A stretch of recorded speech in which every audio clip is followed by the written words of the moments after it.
Hi, இது நம்ம என்விசி channel. இன்னைக்கு நம்ம எந்த தீம் பார்க்க போறோம்னா நோவா ஆர்க். பார்க்கலாமா?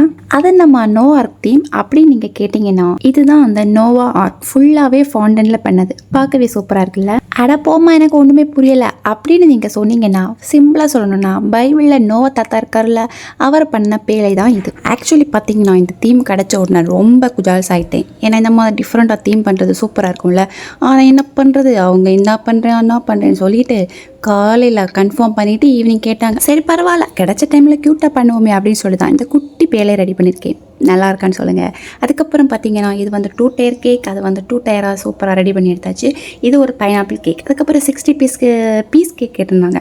அதே க்யூட்டாக ரெடி பண்ணி எல்லாத்தையும் ஃபைனல் பண்ணி முடிச்சதுக்கப்புறம் தான் இங்கே ஒரு மெயின் ட்விஸ்டே காத்துட்ருக்கு. எல்லாத்தையும் ரெடி பண்ணிவிட்டு அப்படியே மூட்டை முடிச்செல்லாம் கட்டிட்டு காருக்காக வெயிட் பண்ணிட்டு இருக்கும்போது தான் ஒரு கால் வருது.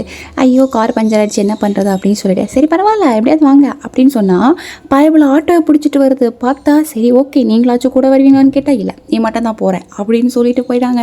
ஃபர்ஸ்ட் டைம் வென்யூ செட்டப்புக்கு தனியாக போய் செட் பண்ணுறேன், அந்த வேதனை இருக்கே, ஓ மை காட்.